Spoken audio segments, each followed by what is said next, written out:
Good afternoon and Happy New Year to you all. I hope you're going to enjoy today's presentation. First, I'd like to introduce a couple of people that you see here at the right. At the top is Nancy Murphy Davis. She is our new exhibition director. And up then is Robin Mikowski. She is our exiting digital director. And below that, I would like to introduce Alexis Lavine, who is going to be our 50th anniversary exhibition judge and presenter today. So let me just say to everybody, welcome, good afternoon, and hello from sunny but cold Greensboro, North Carolina. So I just want to say I'm very happy to be with you, and I hope that the next couple of hours are enjoyable and inspiring and educational. What I'd like to suggest, since this will take a couple of hours, even with our little break at 3, get yourself comfortable, please. Pour yourself a cup of tea, sit in your comfiest chair, put your feet up. You might want to grab a notebook to take some notes, jot something down if something really seems important. So here we go. I want to say a few things to you, though, before I start showing you pictures. So I want to talk first about how I judge a show and make my selections. I think it's very helpful for people to hear that and to be able to apply that to future shows with future jurors. So first of all, I just want to say that when I judge an exhibition, I always approach it with a sense of openness, curiosity, focus, and tremendous respect.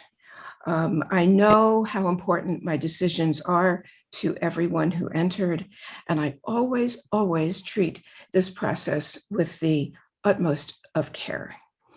The first thing I always do is I look at the entire body of work, submitted work, quickly to get an overall sense of the work and to see if anything jumps out at me. Then I go back in to study each painting at greater length and in greater depth. I look at each entry many times, over and over, to try to see your art as clearly as you do, honestly and as objectively as possible. I study each painting enlarged and also close up, and also as a small thumbnail, so that I can appreciate its subtle surface qualities, as well as its entirety. Eventually, I'm ready to choose the best paintings for inclusion, and then the best of the best to win the awards. So here's what I look for. I look for good design, strong draftsmanship, personal expression, and a fresh take on whatever your subject might be. I think that a painting stands out from the rest when the artist has found a new way of expressing its theme, whether it may be figurative, floral, architectural, landscape, or abstract. And by the way, I want to reassure you that I am interested in and admire all subjects, as well as abstract and non-objective art.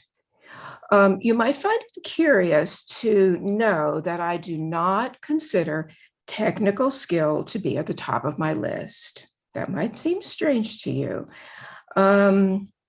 We all know that getting watercolor to behave and cooperate is a challenge, yes.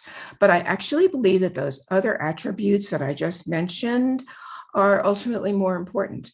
I do want to make sure that I don't see anything too egregious in any painting, such as muddy, overworked passages. But I do look for those other attributes first and foremost. And then guess what? There's the wow factor. I call it the wow factor.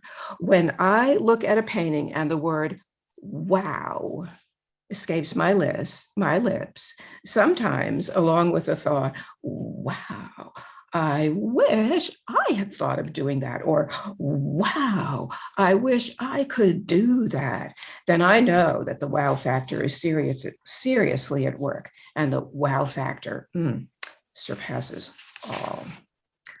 I just want to mention, aside from that, I want to congratulate everybody who entered. Whether you got in or not, I want to congratulate everybody who entered. I know from personal experience how much courage it takes to put your work out there for a stranger to evaluate, and how much conviction it takes to determine, to figure out your very best work to enter. This is hard. If your painting was not accepted, please do not be overly discouraged. In fact, please consider this as a challenge to continue to enter exhibitions. Study art every chance you get. Make art whenever you can. Take some risks now and then, and your work will flourish and improve and ultimately enjoy acceptance. And for those of you who are represented in this show, congratulations and extra congratulations on your fine work. I was truly awed, humbled, and inspired by your creations. Thank you for having the courage and the confidence and the ambition to share them with all of us. Okay, and now time for just a few always important thank yous. So I just want to say that I'm deeply grateful and humbled to have been presented the task of jurying this exhibition. I want to thank Florida Watercolor Society for this honor. And I would also like to thank the staff and the volunteers whose many tireless hours have made this fine exhibition possible. In particular, I'd like to thank Robin Makowski, who's the digital director, Kathy Durden, who's the director of operations, Diane Larry, your fearless president, Nancy Murphy Davis, who is taking over Robin's job and will be your new exhibition director, and Ron Malone, who takes care of all kinds of amazing digital things. Y'all are great. And I really hope that everybody in the general membership appreciates these people who work so hard. And I'm sure that there are other people who I don't even know about who are also working really, really hard on your behalf. So, okay, thank you to all of you. All right, so let's get on to the show. I'm going to put pictures up now. It's like enough, blah, blah, blah. Okay, time for pictures. But I just want to mention a couple of things. You're going to see the paintings in alphabetical order. And for each painting, I'm going to tell you a few good things about it, a couple of reasons why it was accepted. This is not meant to be a complete critique, like a critique that I might do if I was teaching a class, or where I'm giving suggestions for improvement. That would take 6 hours. We don't have that kind of time. So basically, this is going to be a feel-good love fest this afternoon, the next couple of hours. So you can just sit back now, again, put your feet up, relax, and feel good to hear about why your paintings are in the show. Okay, here we go. I'm going to share the screen now to here. So here we are at the Florida Watercolor Society 2022 online show. Okay. Alphabetically speaking, here's painting number 1. And I just want to mention about this painting that it's a very complex subject and the drawing is impeccable. The drawing is spot on in terms of shapes and volumes, perspective. It's also a very dramatic painting, juxtaposing lighter, more colorful shapes with a dark background. Very dramatic. Here's another painting with just gorgeous drawing. The shapes and the proportions in the face are done just beautifully, which is so important with a portrait. One thing that I find very interesting about this one is the way the colors are moving back and forth between the face and the background. In other words, they're repeated in positive space and negative space, and that's a very, very important thing to do. And I will mention also that this is a lovely transparent watercolor. All right, here we have some nice contrasts in values and intensities. And so the artist has created her focal area by using those contrasts. She's done it very, very well. She's also used those contrasts to create depth and shadows. I think this is a really interesting painting. With a lot of depth, the perspective has been handled beautifully. The perspective drawing is also spot on and very, very consistently done. Nice, that's nice. Here's one of the things that I like the most about this painting. It has atmosphere. It feels like there really is air on this street, bathing this biker, bathing the road, bathing the distance. I like that, the feeling of air and atmosphere.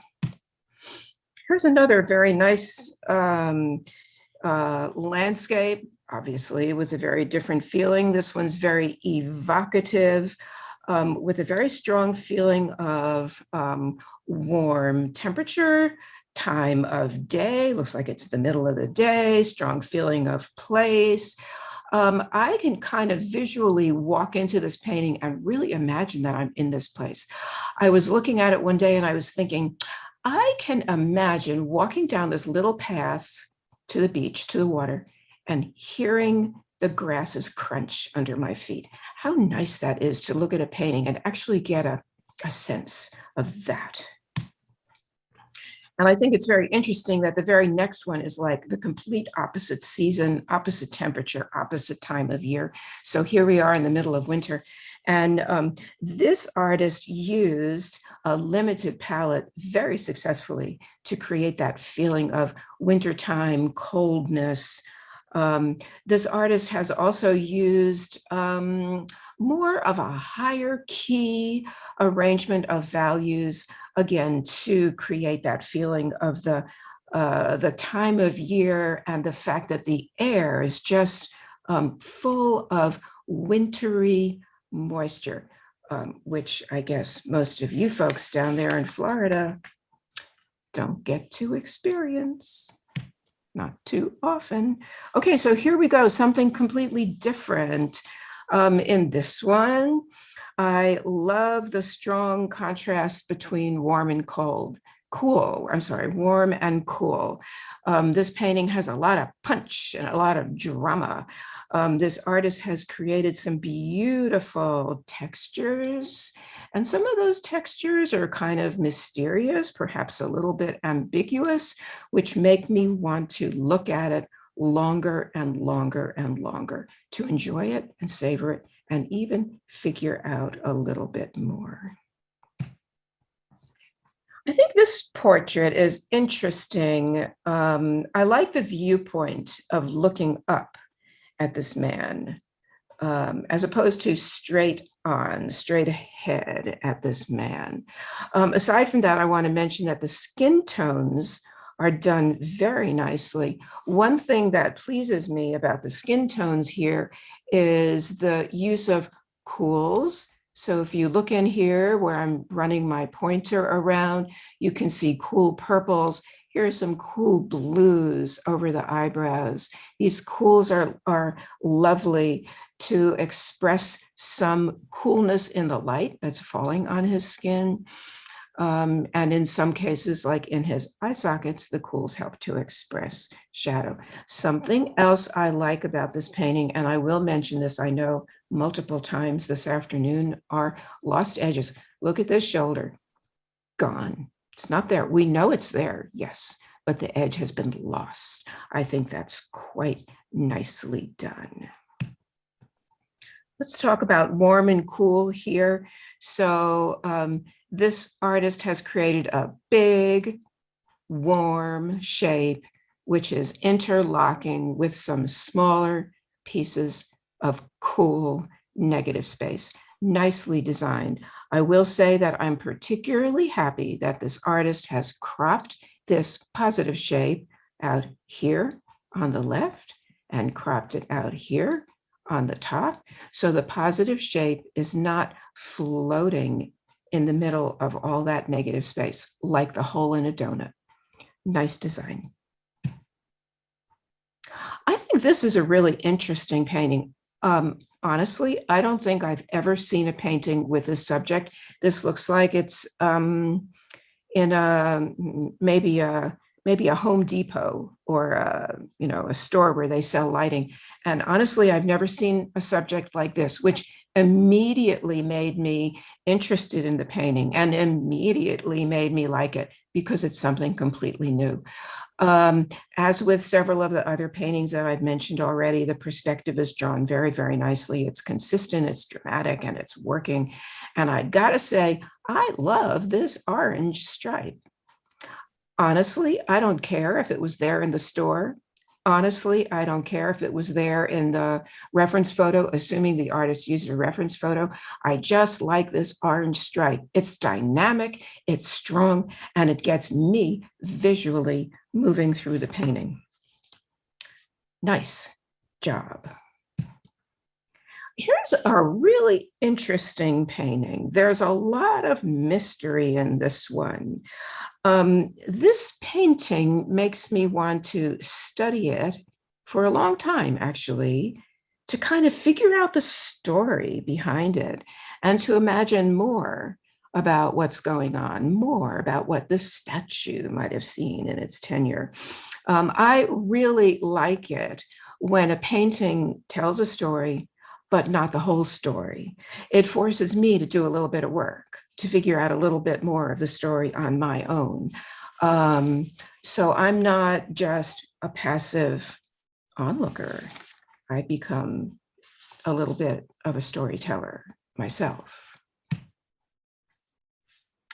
Here is a painting with beautiful glazes of transparent warms and cools. There's a strong light and shadow pattern. The drawing is spot on. And there's that deep, deep dark in the negative space, which makes the positive shapes just pop right out. This is a very strong and dramatic painting.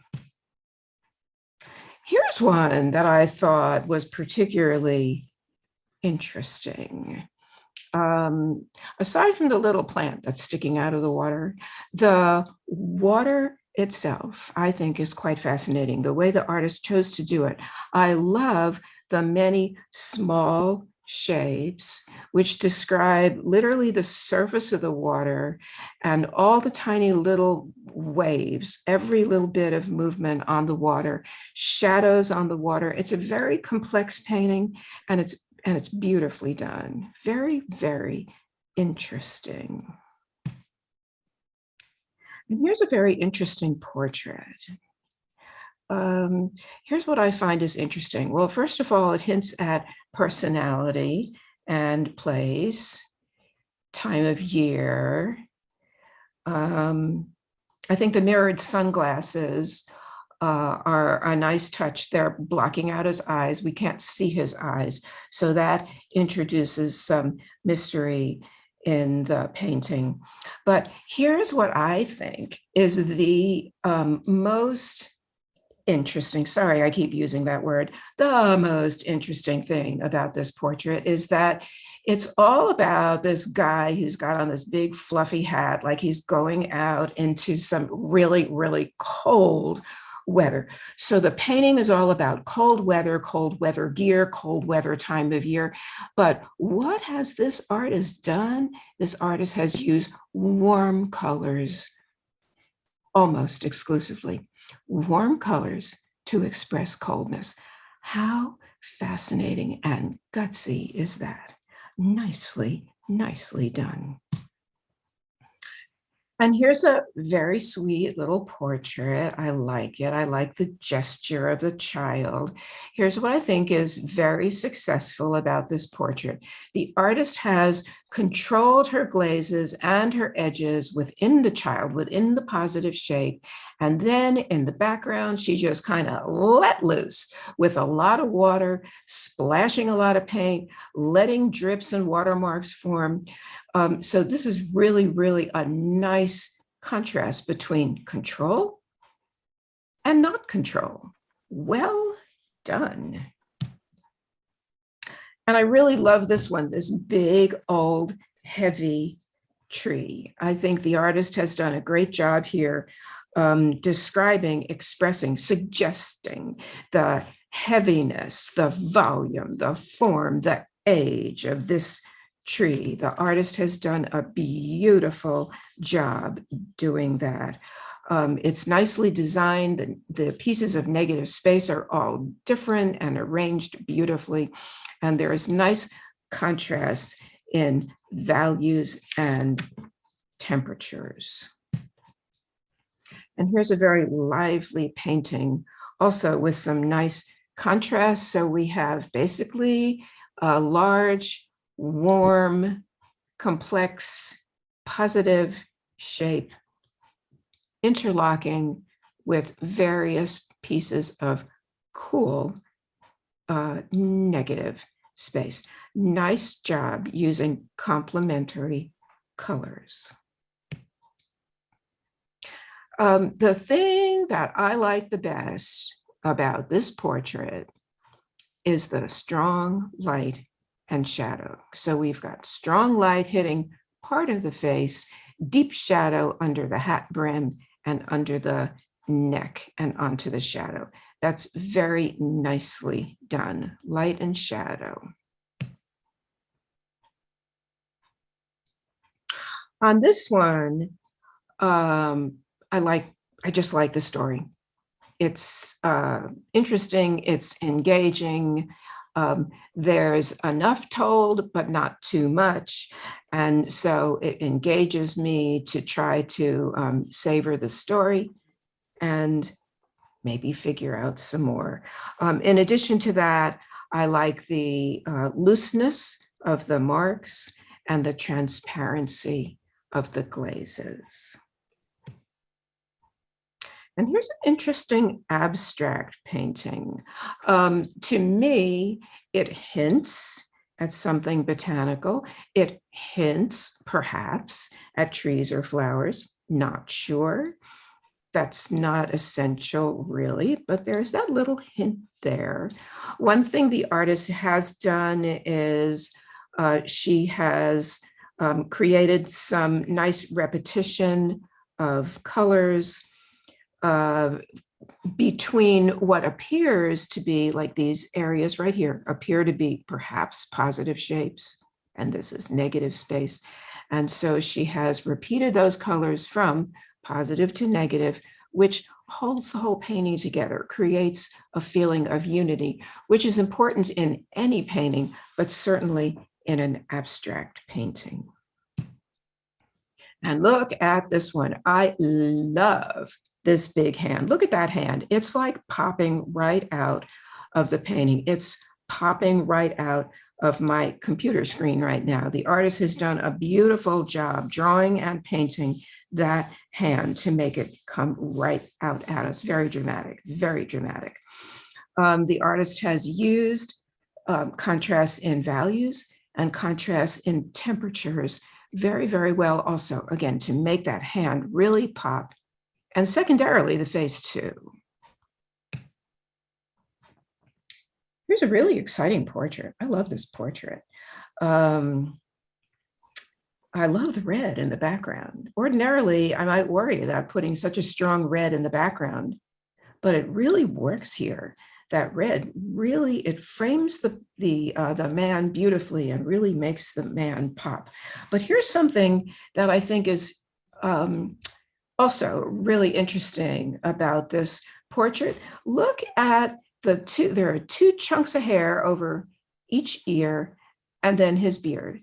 And if you look at them, they're all at an angle. They're all at this sort of oblique angle going from upper left to lower right.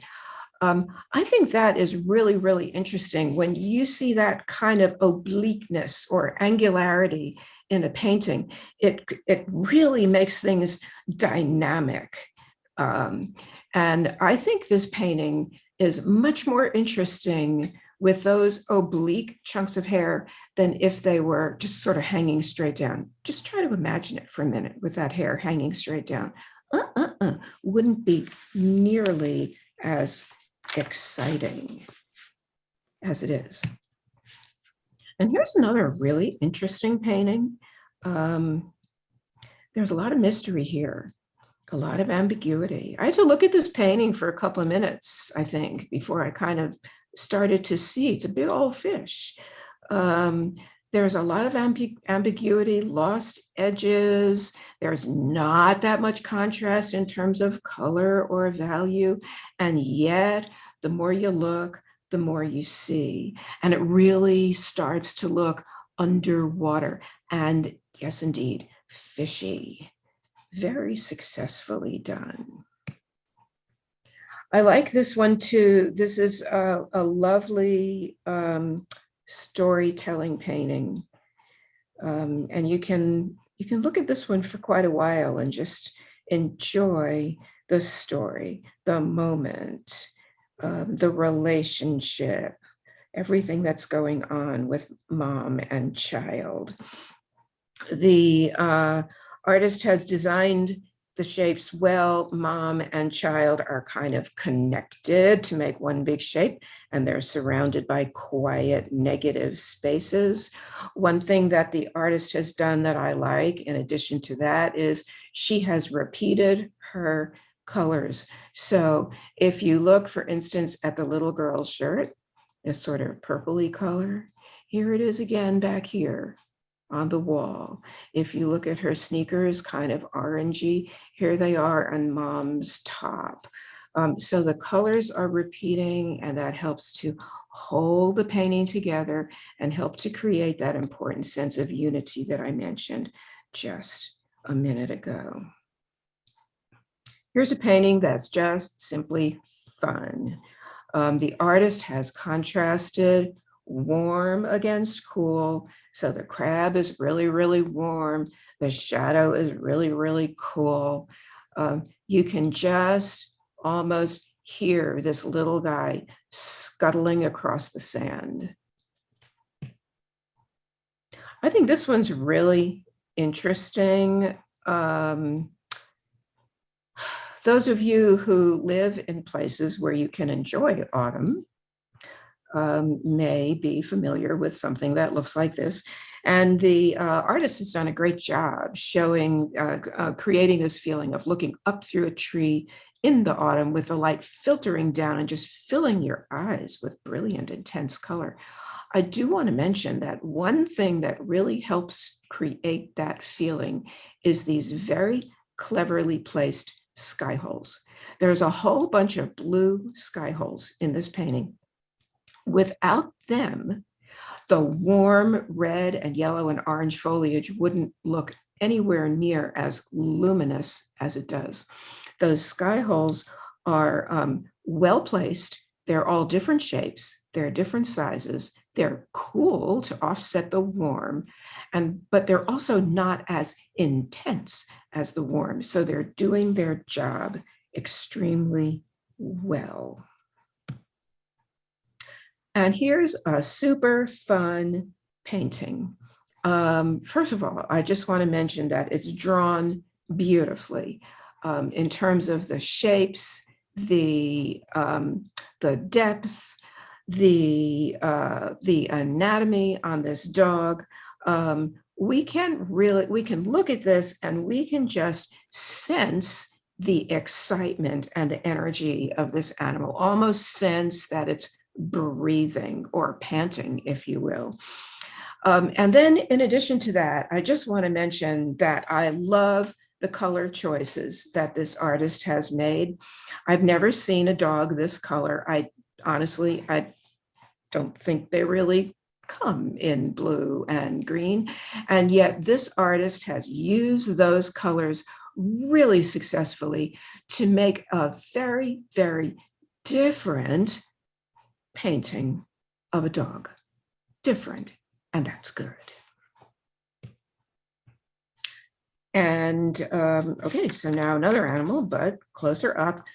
So in this case, I like the close cropping onto the face of this animal. I like the repetition of the spots. I know that that's the way a leopard looks, but the artist has done a good job with it. I will say that the eyes are very compelling. The artist wants us to look at the eyes, and she's done a really, really good job painting them. They look wet, they look glassy. And the other thing that pulls us right into the eyes is that the artist has used complementary or nearly complementary colors in the eyes. So we've got green, and the green is surrounded by orange, which is nearly not precisely complementary, but close enough to being complementary on the eyes so that it just pulls us right in there and we are riveted staring eye to eye with this animal. Okay, now for a change of pace. Here we have a luminous and atmospheric landscape, waterscape. The artist has used some beautiful contrasts here of warm and cool to create this moment in time. And I do want to commend this artist for clearly knowing how to control washes of watercolor, using in some cases lots and lots of water, and in other cases less water to control the look of the strokes. Very nicely done. Here's another really interesting painting. I like the design here.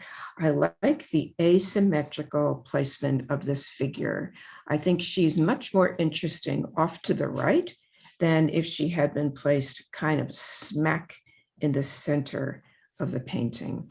This artist has also made nice use of white paper or nearly white paper to create a cruciform design. Do you see the way in this painting, we've got a band of horizontal, lighter value colors coming horizontally, crisscrossed with stronger, darker, more intense colors vertically.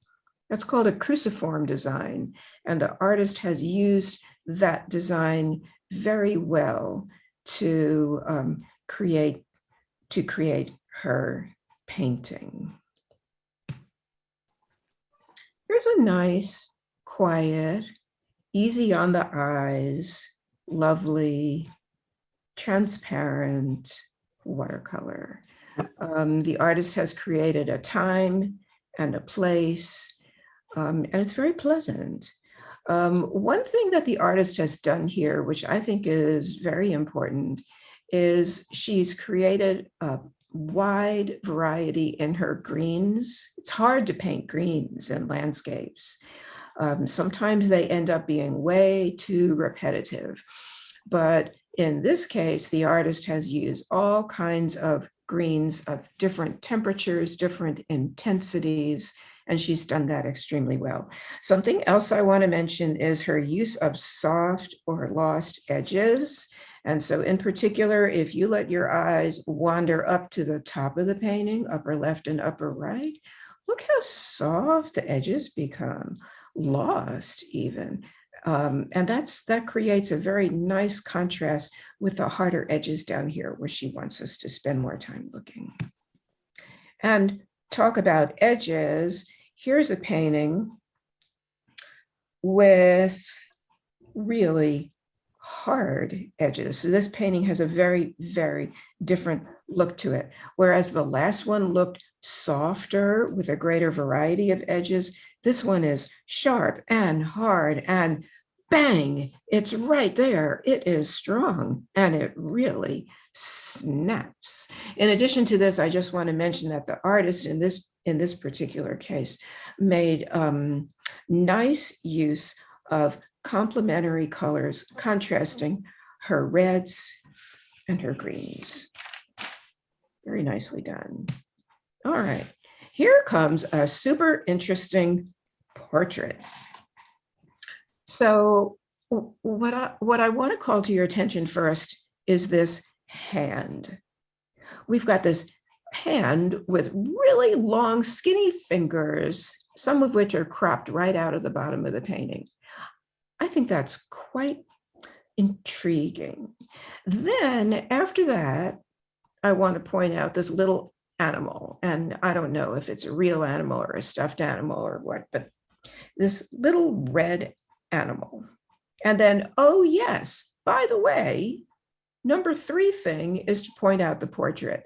So what makes this painting to me unusual and different is the fact that it's a portrait, but I almost see the lady last, and I see the other 2 areas, the hand and the animal first. And to me, that is different, and therefore it becomes quite compelling.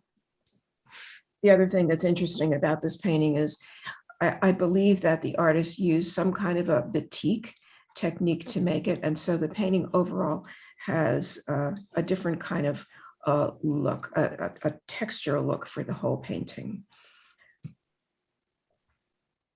Okay, so this one, I just want to mention, the drawing is spectacular. This is another one of those subjects that's super complicated, and the artist has handled the drawing impeccably.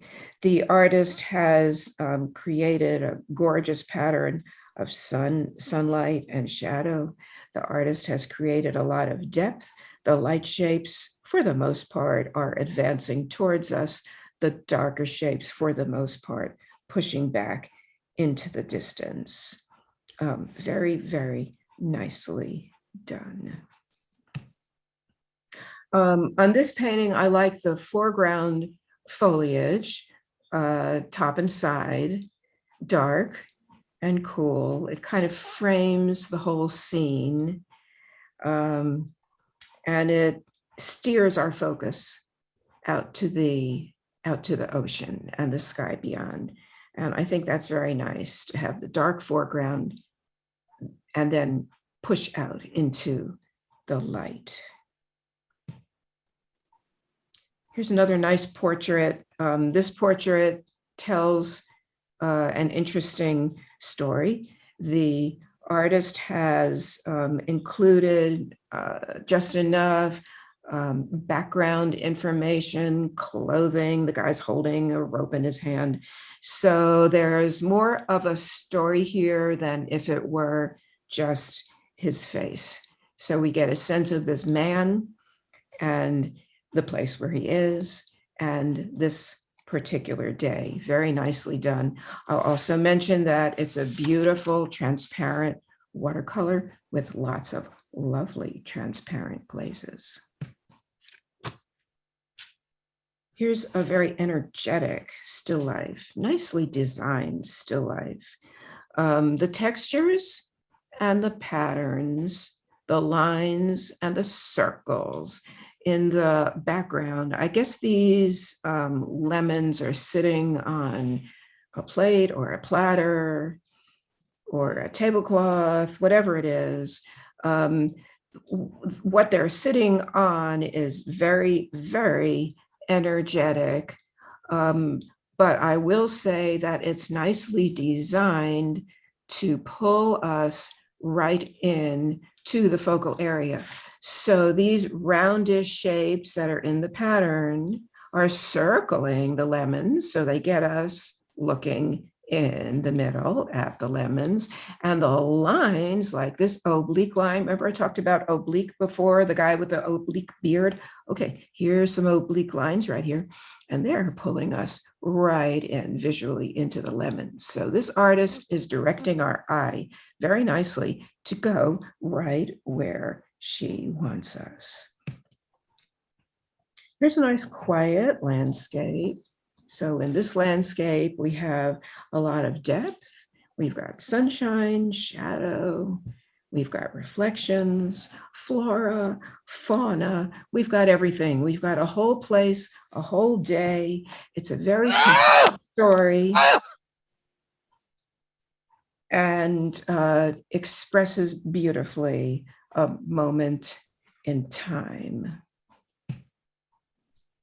And here's a similar subject, very similar subject, a bird, you know, in the jungle or the woods. But it's a closer up viewpoint.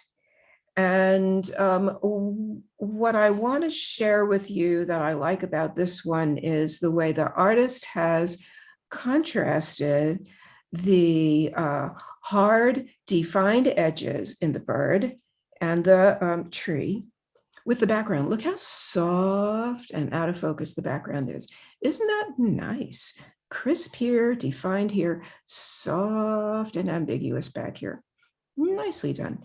And the other thing that I love, absolutely love about this painting is the colors in the bird. It's a white bird. The artist could have made the shadows kind of bluish, grayish, kind of plain. But what did this artist do? She painted these intense, strong, contrasty colors in the shadows, and she let them mingle together on the paper. And that's just so luminous. I think this is a really beautiful bit of watercolor painting right here. This is what watercolor is all about. And here is a painting that really grabbed me because this lady looks so intense. She's just staring out at us and she looks really intense. It's hard to look away from her.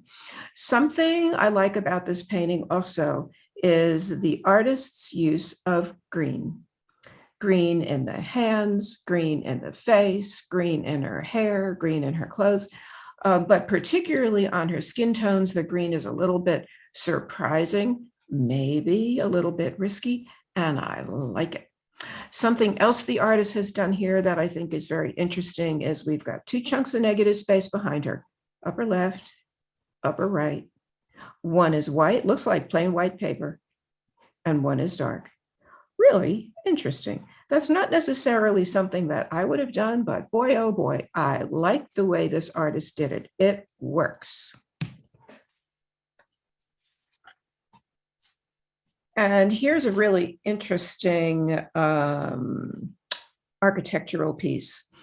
And what I like here is the way the artist used warm colors in the building. Even the grays here are warm, contrasted with strong cools in the sky.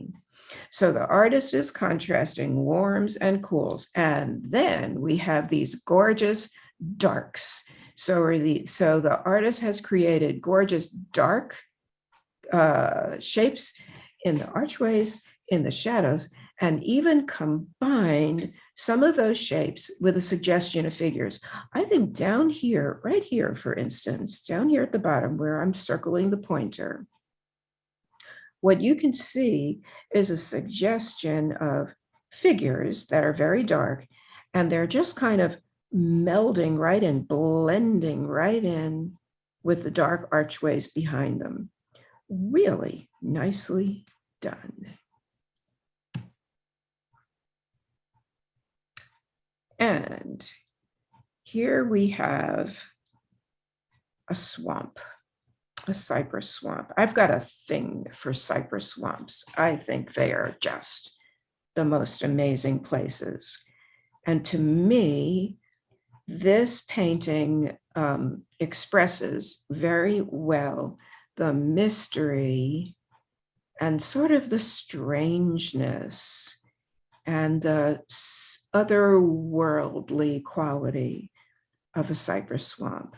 It's a simple painting, but it has captured that feeling very, very successfully.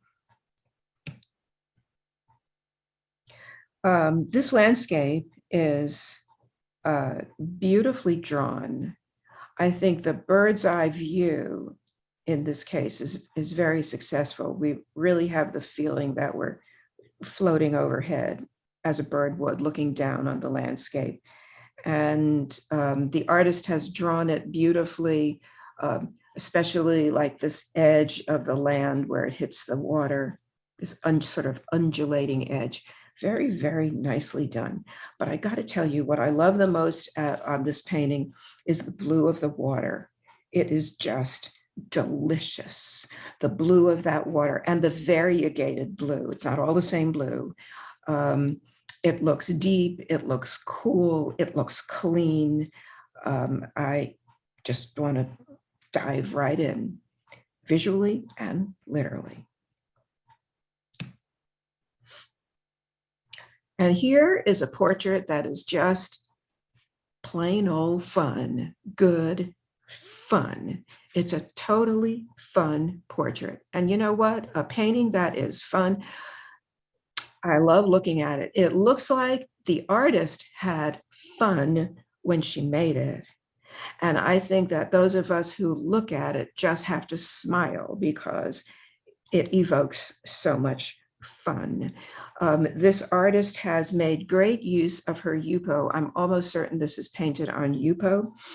And she's made great use of the Yupo for laying on color, lifting off color, patterning, stamping, blending. She has taken good advantage of the unique qualities of the Yupo surface to create this wonderful painting. And then look at this, side by side, another portrait, completely different, painted in a more traditional way, probably on more traditional watercolor paper, but also a wonderful portrait. So what I just want to mention is the skin tones are beautiful. They're warm and variegated, and the skin tones are contrasting beautifully with everything that's not skin tones or hair.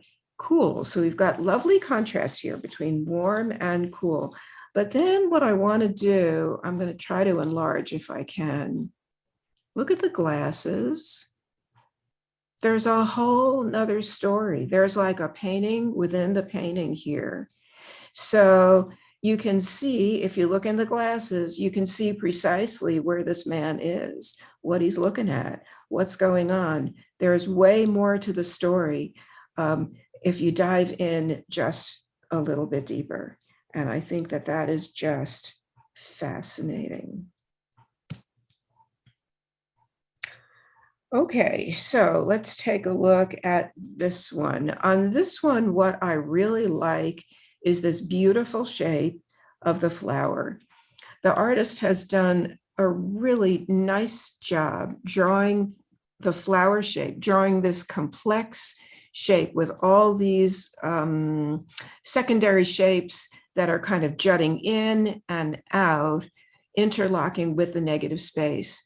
It's really quite an engaging shape. That's why I like the painting. I just really like the positive shape and the way it is placed in the rectangle and interacting with the negative space.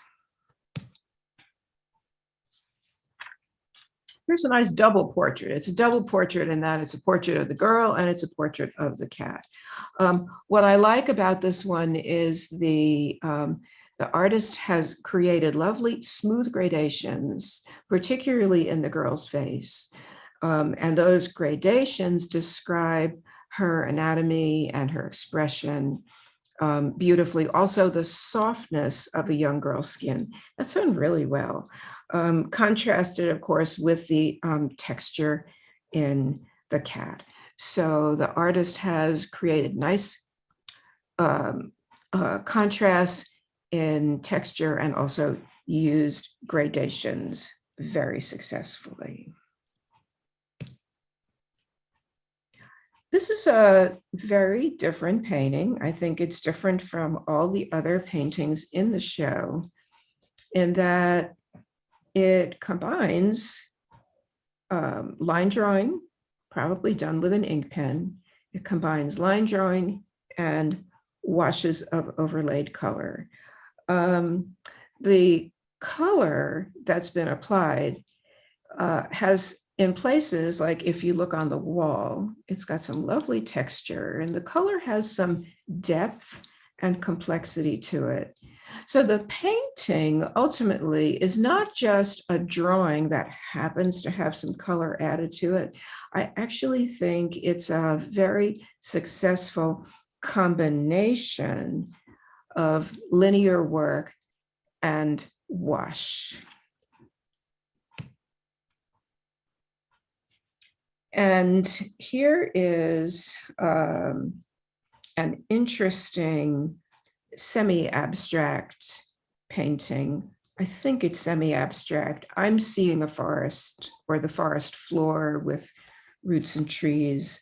The artist here has used an almost monochromatic color scheme.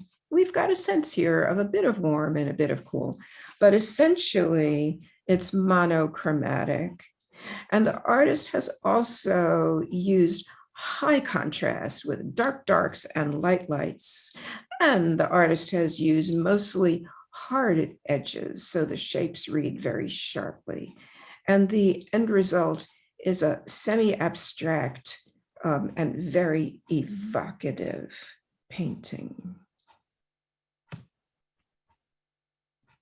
And here's, interestingly, the next one, almost a similar subject with the addition of the lady, but it has a very different feeling because of the softness of the shapes. And of course, it's a full palette, so it has a very different feeling. There's also an interesting story here with this lady reaching up to this tree. I just want to mention the drawing on the lady is very nicely done. I'm totally convinced about the stretching of her right arm. That's drawn very nicely, and certain other parts like her neck, her head that she's looking way up, the anatomy, for instance, in her neck is drawn very, very nicely. And something else I want to mention that was nicely done about this painting is that the colors in the lady, see these colors, blues and greens and sort of warm colors, skin tones, all those colors, here they are again in the background. So the colors are moving from foreground to background, positive shape, if you will, to negative shape. They're moving through the painting and holding it together. Okay, positive and negative. Here we go. Big positive shape interlocking with a negative shape. I do want to say that I am extremely happy that this artist did not have that flower right in the middle of the painting, top to bottom or side to side. I'm extremely happy that the artist cropped the flower out of the left side and the bottom. It's way more interesting done that way. Nicely designed. Here's another painting that's very nicely designed.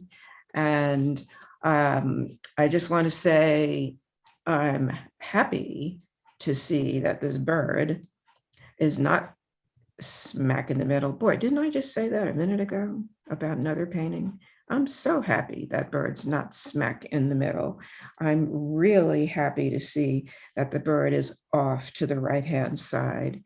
And I also want to commend the artist for the really fine drawing on all the shapes, the feathers, the anatomy of the face, and the all these red bits on the comb and the the anatomical bits on the bird. Nicely, very nicely drawn. Honestly, folks, I'm not sure when I look at this painting, I'm not sure if this negative space is unpainted white paper or if it's been glazed with a color. But regardless, I think the use of the very, very light value there, possibly white paper, is once again designed very nicely. As watercolor painters, I think we really do love our light paper, and celebrating that beautiful white or light paper is a wonderful thing to do when we're painting in watercolor. And here is a painting of night. I love the moodiness of this painting. I love the broodiness of this painting. To me, it really looks like nighttime. It looks like it's cool. It looks like it's quiet. I can almost imagine, being out in the wilderness and looking up at the sky and just being enveloped by that quiet coolness. This is a painting that's very emotional and very evocative.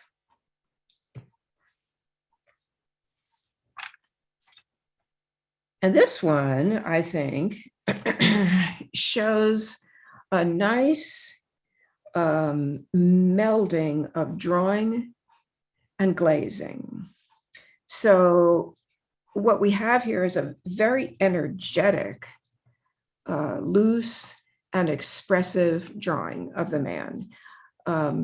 Really, really nicely done. You can see cross-hatching and lots of lines kind of working together over and over and over again. The drawing has picked up the texture of the watercolor paper. It's just really strong and energetic. And then the artist punched up the drawing by adding some glazes, and the glazes just enhance the drawing.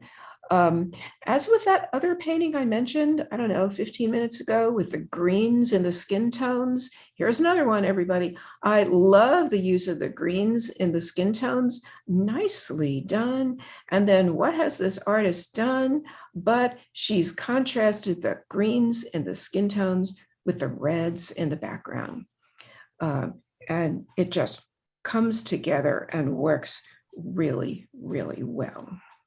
On this painting, what I love are all these little fruits or berries in this palm tree. And why do I love them? I love them because they're all red berries, but they're all different colors of red. So this artist has done a really wonderful job of varying those colors. So some of them are warmer, some are cooler, some are lighter, some are darker, some are brighter, some are duller. She's just really had a lot of fun. And of course, she's popped a few green ones in, but she's had a lot of fun varying those reds so they're not overwhelmingly all the same. Beautiful job. Another thing that she's done that I really, really like is she has used her edges well. So in the mass of the berries, the edges are all crisp and strongly defined. But then as you work your way out to the corners and the edges of the painting, the edges between shapes become softer and less bold and eye-catching. Very nicely done. And remember earlier when I said that I really like it when I see a painting that is a new take on the subject or the theme. So I've seen a lot of paintings of pelicans, but I've never seen one that looks like this. And so I was immediately drawn to it because it's different. It's a new take on an old theme. So I like it. Aside from that, I will say that I was immediately sort of sucked right in here to the eye. The eye is where there is the most contrast. There are hard edges and contrast in color, temperatures right here. Bam, we look at the eye. Once we look at the eye, then we can kind of meander up and down. It's almost like there's this zigzaggy road down here, and we can wander through the painting and then eventually end up right back in the eye. So this is a very intriguing painting to look at. Here is a painting that I also think is very intriguing. So let me say first, I love these bold, rich, intense skin tones. Wow, that is just beautifully done. But you know what? In addition to that, there's something that I find really fascinating and admirable about this painting and different. Clearly, this artist has painted perhaps the entire painting, but certainly the skin tones using a flat brush. If you look in here, look at the forehead right here, and you can see marks that they're truly reflecting the shape and the size and the physical qualities of that flat brush. The artist, in addition to using the flat brush, the artist has not tried to soften the marks. I find this quite fascinating. I personally, when I paint portraits, I generally use a round brush and then I try to smooth my strokes. I think many of us do. This artist is really gutsy and used a flat brush and left those flat, sharp, rectangular strokes remaining. And I think that is fascinating and it's unusual and it's really, really bold. We can look at this painting and literally sense the way the artist's hand was moving. The hand and the brush were moving over the paper. Very nicely done. Here's a very interesting abstract painting. To me, this painting has somewhat of a sense of landscape. I look at it and see these shapes right here, these dark shapes, kind of look like maybe islands or landforms in the distance, and maybe this is water down here. So it's the kind of abstract painting that has enough of a suggestion of realism that it kind of grabs me a little bit in that respect. But then we've got all these interesting shapes, round lines, sort of scratchy lines, purely abstract on top. So I think it's a very, very successful and a very successful melding of abstraction with perhaps a tiny bit of realism as well.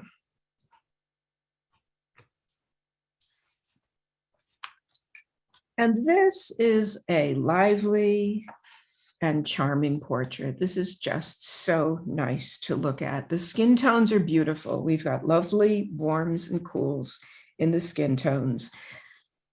The artist has created just enough of a background so that we have a sense of the place and the day and the time of the day. And that's working very beautifully. This artist also is making great use of the transparency of watercolor and the transparency of glazes. It's really quite lovely.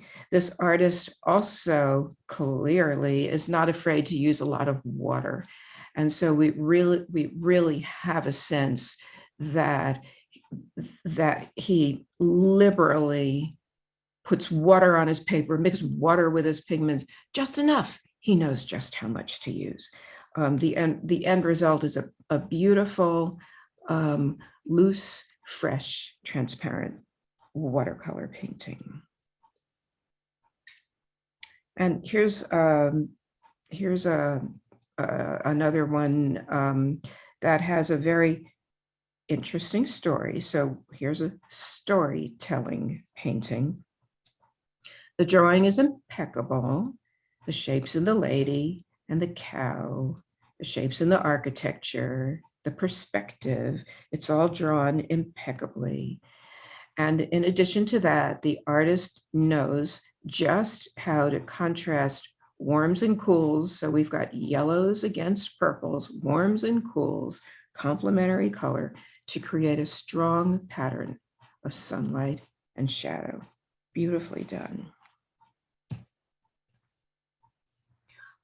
I just think that this painting is charming. It just tells the nicest story to me of these two ladies. I don't know, maybe they're sisters, maybe they're friends who have known each other for 45 years. These two ladies who are having lunch together. What I find particularly interesting about the painting is take a look at their lunch, the sandwiches in particular. These big round, generous looking sandwiches are, in a sense, more colorful, rounder, more detailed, they've got more volume, they've got more form than the ladies. The ladies are, in a sense, flattened out a little bit. And then there are these ginormous sandwiches. I think that's really, really interestingly done. Notice the title, everybody. It's called Lunch at Whitney's.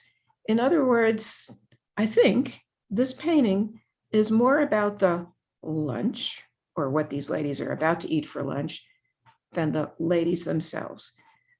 This lady could have titled it, oh, I don't know, Diane and Carol at Whitney's, but she didn't. She called it Lunch at Whitney's.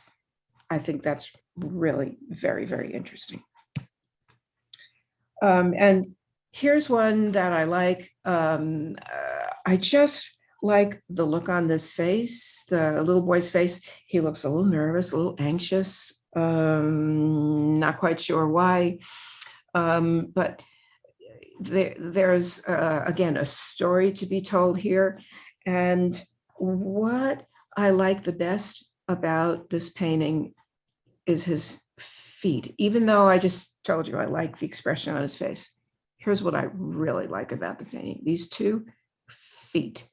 I like their size. They look really big. Sometimes little kids, kind of like puppies, they got really big feet. And when they put on their big old sneakers, their feet look even bigger. It could also be the perspective that we're looking at him from below, so the feet look big. But regardless, we've got these two big feet, and I love the way they're kind of toed in. It's just such a wonderful little boy gesture that I find it quite endearing. This is a really nice painting. It's very simple, just, I don't know, 5 or 6 pairs of scissors and their shadows. It's very nicely designed. So we have these shapes that are all connected. All these shapes are connected. I don't think there's a single shape here that's isolated. They're connected. They create a beautiful sort of train of shapes. And so we can easily follow through the shapes and meander visually from top to bottom, side to side, and just kind of keep going visually through and through and through the painting. It's a very nicely designed painting. What I like the best about this painting is that this bird really appears at one with its environment. It just looks like it belongs there. It lives there. And it's, I guess it's a function of the colors, the edges, the softness. It just seems right, like it belongs. And this one, interestingly, right after it, also has a feeling of oneness and belonging. This old rusty car looks like it's been in this field for 30, 40 years. I don't know, slowly, I don't know, the tires are deflating, the metal's rusting, and it's becoming at one with its environment, just the way that bird was at one with its environment. So I find this painting also very interesting in that sense. I do want to mention one other thing about this painting, and that is this band of purple right here.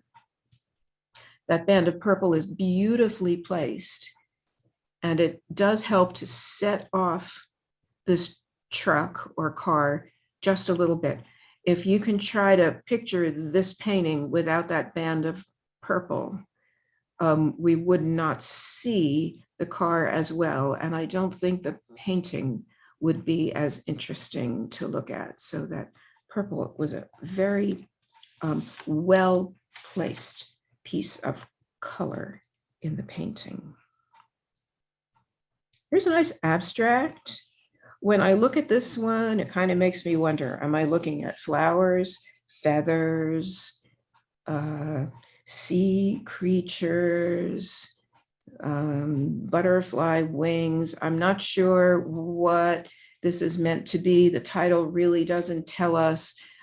So it just becomes a painting that has some beautiful repeated shapes, beautiful repeated colors, an overall sense of a positive shape coming into a very light and quiet negative shape. Here's another painting that shows interlocking positive and negative. In this one, of course, the title kind of gives away what it is. But I just want to commend this artist for creating a lovely positive shape of the plant and interlocking it beautifully with the negative space. And I do want to mention that in terms of the negative spaces, every piece of negative space in this painting is a different shape, it's a different size, the colors are slightly different, the edges are varied. She's really done a beautiful job in terms of animating the negative spaces, as well as, of course, the positive space. But, you know, I really do believe that negative space is as important as positive, should not be overlooked. It's extremely important when you're designing a good painting.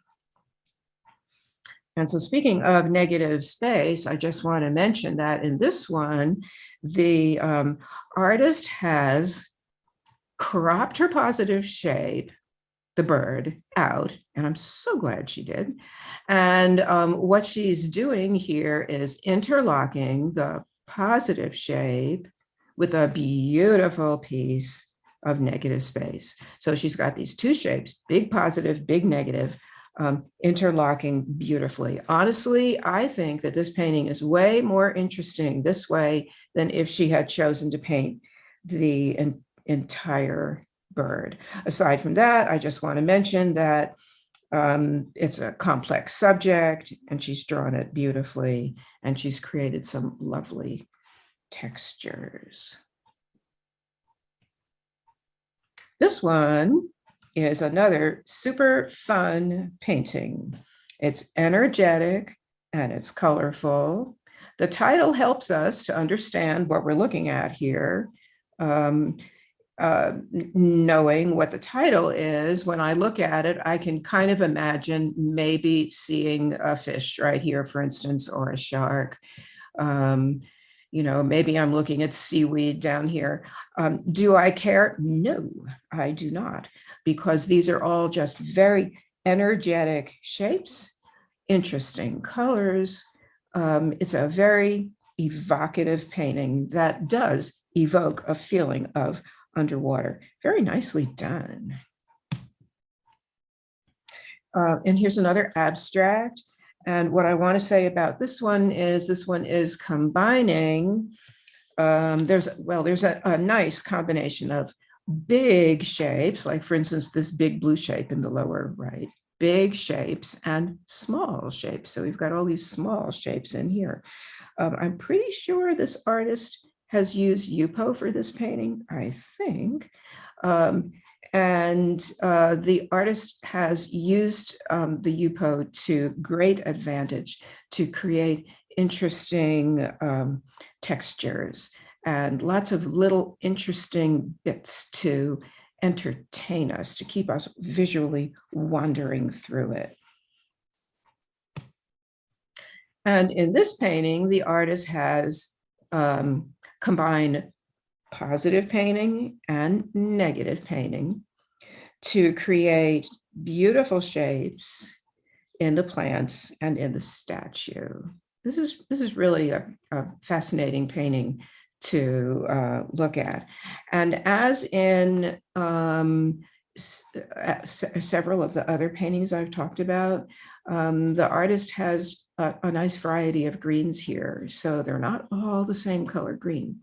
There are some variations in values and temperatures and intensities in the greens, which adds more interest and also more description.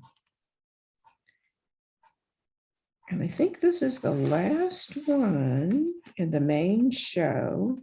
And I just want to mention that I'm really glad that these pelicans are not spaced out evenly, sitting on this railing. They are at different heights, and there are a different amount of spaces in between them. And I think, and they're not all facing in the same direction. And so they're more interesting than if they were evenly arranged. What I also want to point out about this one, and I know I've said this about one or two of the other paintings in the show, that this one also combines the use of more controlled painting in the positive shapes.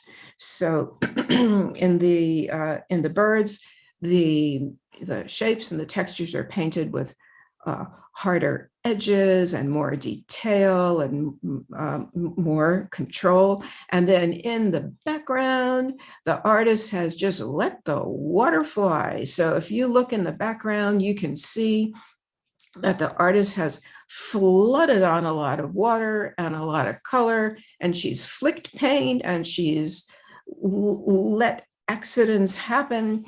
And one thing, I don't think I've used the word watermark all afternoon, but woohoo, look at the watermarks in this background. Sometimes people see watermarks happening and they just think it's a disaster.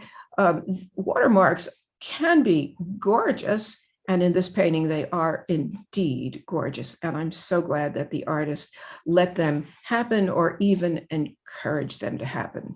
They make some really interesting things happen in that background. So there you have it. All right, let's see what's next, everybody. Time for the awards. Okay, time for a drum roll. So there are 6 awards that I was asked to select. And so here we go. There are 3 honorable mentions, and I'll do those first, and then third, second, and first place. Okay, here we go. You ready? Honorable mention number 1. Congratulations, Roberta. So what I want to say about Roberta's painting is that what I find perhaps most fascinating about it is that it's realistic and it's abstract at the same time. I think, well, the title doesn't really help. I think it's probably some kind of a flower or a plant, I think. But you know what? I don't really care because I love the shapes so much that it doesn't really matter to me whether this is a flower or not. I love the shapes and the colors and the lines. They are extremely beautiful in their own abstract way. Roberta has played warm against cool, light against dark, and she's created fascinating and undulating and different intervals in between her shapes. I think that this painting has enough of a suggestion of reality and depth to pull the viewer into this place, into this little piece of the world, and to keep the viewer wandering around, savoring, and looking for more. Well done. Okay. Here is the next Merit Award winner. Congratulations, Yoshiko. So in this painting, the softness and the depth in this land and waterscape, to me, are soothing and calming and meditative. What Yoshiko has done is she has arranged landforms, lily pads, open water, background, and sky into interlocking bands of repeated soft colors. And these bands pull us deep into the scene. So starting from the bottom of the painting close up, we can visually get pulled right in and end up in the distant land. She's handled the water beautifully, really, really nicely. So what we see are the lily pads upon the surface. We see the flowers sticking up above the surface. And we also see clouds and sky reflections shooting down into the water beneath the surface. This is really nicely done. It's very complex, yet she has simplified it enough so that it's very comfortable and inviting. And then we have our third Merit Award.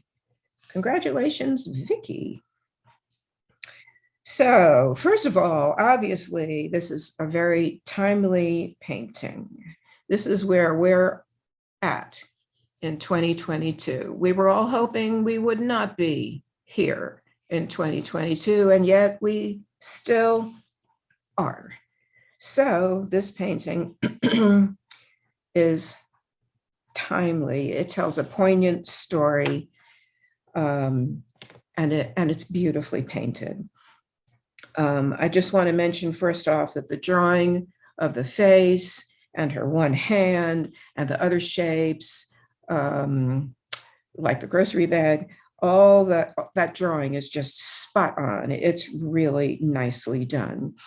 The paint is applied in clean washes, clean glazes. The colors are vibrant and luminous. The light and the shadow are expressed beautifully. One of my favorite places on the whole painting is this grocery bag, and you can just see the light coming through the paper bag. You can just sense that translucency. That is so nicely done. One thing that I find very interesting about this painting is the way she has treated the face mask. The face mask, in a sense, is more detailed and harder edged and more highly contrasted than most of the other areas in the painting.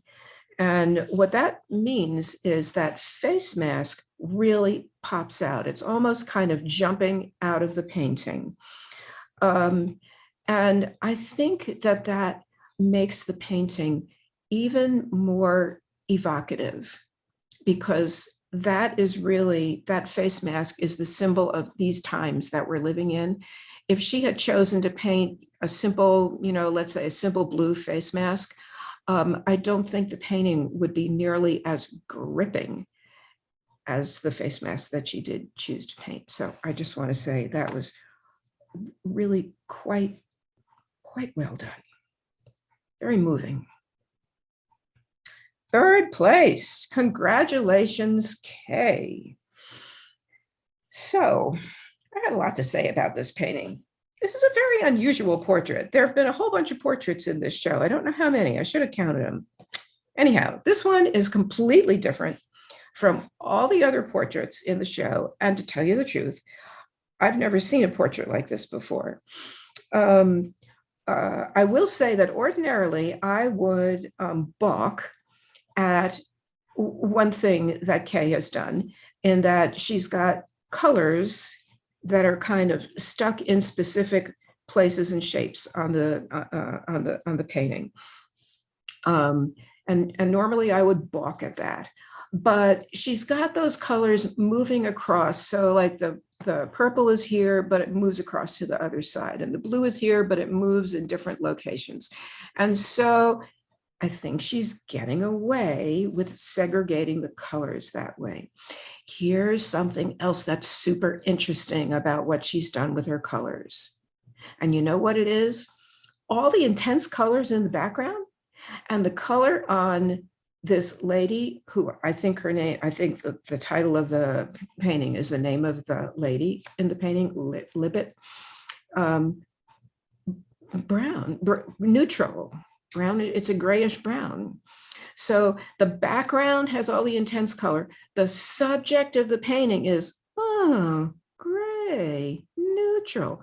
How unusual to do that. What Kay has done in this painting is she's broken a couple of what I consider to be important rules of painting and designing, like what you do with your colors. She's broken those rules, and you know what, everybody? She's gotten away with it. Congratulations, Kay.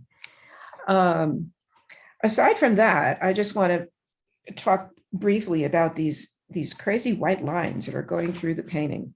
They're super interesting. I don't know this lady. I've never met her. I have no idea who she is, but my sense is that Kay wanted to express this lady's energy. So she's got these white lines that are like crackling, like this lady is just on fire with energy, and these white lines are just like static electricity crackling. I just think these white lines tell us perhaps more about this lady, or more about, I don't know, the kind of person she is, or her relationship to the artist. Yowee, well done, super exciting. Phew. All right, let's move on to second place. Here we go. Edgar, congratulations, Edgar. Another painting, another watery watercolor that shows the world above the water and on the surface and beneath the water. So this painting has physical objects in it, the reeds, as well as their shadows being cast upon the surface and their reflections shooting downward. This is really hard to do. I got to tell you, this is really hard to do. to describe this kind of complexity without getting it over detailed or over confusing, or worse yet, overworked. Oh, but Edgar's done a great job. When I look at this painting, I just want to look and look and look some more, traveling into this little watery place, diving into the water and above. It just engages me, and it wants to keep me in there looking more and more. It's a beautifully designed painting. And first place, congratulations, Tammy. Ta-da! So here's what I want to say about this painting. When I was presented with all the paintings to judge for this show, it was well over 200 paintings. The one painting that brought that word, wow, out of my mouth loudly and spontaneously was this one. Seriously, folks, wow came out of my mouth. It really did. And when that happens, I know it's a winner. I just want to explain my feeling about it.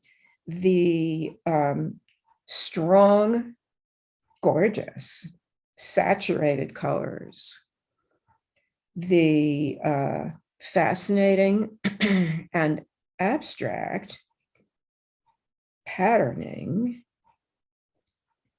and the energetic line work all combined to make a brilliant and super exciting painting. I actually find it very curious, and I'd like to, I hope you all will appreciate this when I say this. This painting might be the most opaque painting in the entire exhibition. I personally am usually a transparent watercolor painter. I love the transparency of watercolor paint, and I usually adhere to the philosophy of transparency when I'm painting. You've heard me mention for a bunch of the paintings previously how beautiful the transparent glazes are. Well, this one is very opaque.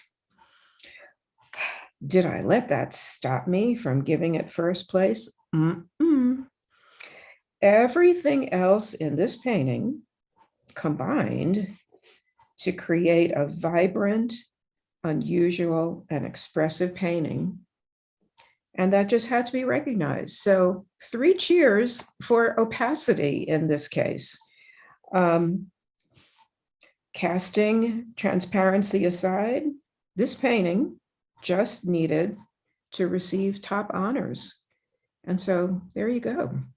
So I'm going to say again, wow, and congratulations to Tammy on being the first place winner.